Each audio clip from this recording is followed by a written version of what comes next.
বিয়ে বাড়িতে যেতে কার না ভালো লাগে। গিয়ে যদি দেখি অনেক রকমের খাওয়া দাওয়া আছে তাহলে তো কোনো কথাই নেই। শসা, নান, চানা, ফিশ ফ্রাই নিয়ে খাওয়া দাওয়া শুরু করে দিয়েছিলাম। ফিশ ফ্রাইটা সত্যি কথা সেদিনকে খুব ভালো বানিয়েছিল, টেস্টটা হেভি ছিল। তারপরে গিয়ে দেখি বিরিয়ানি, আহা বিরিয়ানি তো না, এটা আবার মাটন বিরিয়ানি।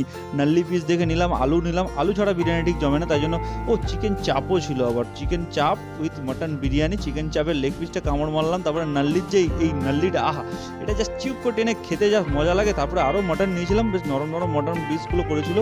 নরম বলতে সত্যিই নরম ছিল, মানে সেদ্ধটা লেভেলের হয়েছিল। আঙুল দিয়ে জাস্ট ছাড়াচ্ছি, হাড় খুলে খুলে আসছে, মানে বুঝতে পারছো বেশি পরিশ্রমই করতে হচ্ছে না। মাটন যদি এরকম হয় খেতেও মজা লাগে। তারপরে ফ্রুট চাটনি ছিল, অনেক রকম ফ্রুটসের চাটনি ছিল, পাঁপড় ছিল, ওগুলো খেয়েছিলাম। মানে অ্যাকচুয়ালি সব কিছুই খেয়েছিলাম, কিছু জিনিস ছাড়িনি। তারপরে গোলাপ জামুন ছিল, সন্দেশ ছিল, টাপা টাপ করে সব সন্দেশ মিষ্টিগুলো খেলাম। তারপরে আইসক্রিম ছিল, আইসক্রিমটা চেটে পুটে লটকে উটকে খেলাম। তারপরে লাস্টে পান ছিল, আর ফটোগ্রাফিও করা ছিল। বিয়ে বাড়িতে এলে ফটোশ্যুট তো করতে হবে। ভিডিওটা ভালো লাগলে লাইক কমেন্ট করে